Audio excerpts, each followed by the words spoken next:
So, as a nonprofit, is it better to start your own race or to partner? And I put these elements in this presentation because maybe some of you have your own race that you're growing and you're not yet affiliated with a nonprofit or a charity. I was very impressed by the speaker earlier of the Pittsburgh Marathon who said they have 100 charities. Like, I can't imagine, that's amazing. But again, they've caught on to the fact that it is a method to help you grow.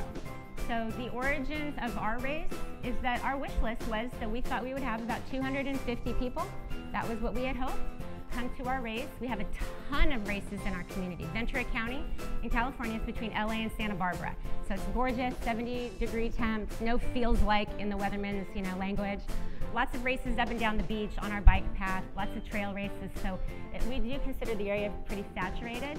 And we wanted to fundraise $50,000. We are a 21-year-old organization, and our biggest fundraiser for the year was like $12,000 with a charity dinner. So we were like trying to completely think outside the box. All right, we were hoping and praying to raise $50,000. We wanted to have a huge autism resource fair because the services in our community are much different than in Los Angeles, and they have a large event down there. We wanted it to be family friendly, so some of you might go, oh my God, starting a 5K at 9 a.m. Well, our 10K, which is our trail race, starts at 7:30. And so a lot of the dads and fit moms will do the 10K, and then they'll be able to walk the 5K with their families. So that to us was great. Plus the family's only coming out for the 5K, trying to get their kids with autism and other siblings to that race on time. The 9 a.m. is a great start time. And then we wanted it to be a unique scenic course, something that was not regularly utilized by our community. And we found that in a partner of ours in a very historical setting for us that's very significant, called California State University Channel Islands. And if you're not familiar with that, it's the newest Cal State University. Happens to be where our oldest son just graduated from, and our youngest son will be graduating next year with a psychology degree. Why it's so significant that they partnered with us is that decades ago, actually in 1997, it used to be a mental institution. So the grounds of Camarillo State Hospital, or it used to be Camarillo State Hospital. And our family has a long time ago history of having individuals receiving treatment there. And one of the individuals had autism. So can you just, it was like, wow, could we get them to partner with us?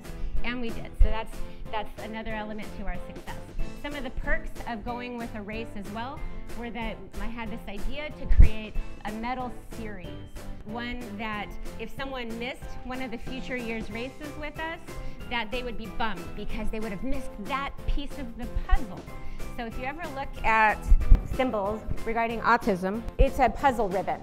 So with some cancer causes, it might be like breast cancer is a pink ribbon. With the autism ribbon, I have it on a couple of the slides, it's puzzles. And why is that symbolic? Because we still don't know what causes it.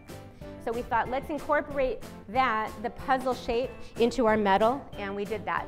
We also, for our race, have a t-shirt design contest. So talk about planning, months and months and months out. Individuals with autism design our t-shirts every year. So we have a t-shirt design contest. And so this was our first year. This was our second year. This one was inspired by a child who had autism who came up with this idea, and their therapist actually helped finalize it. And this one's one of my favorites because this was our superhero theme that we just did last year. And Miles, a very gifted 21-year-old on the spectrum, came up with that. So that was another way that we involved the individuals we support. We have an art exhibit featuring local artists. We recruit new board members because of this race, and greater community involvement and awareness of autism spectrum.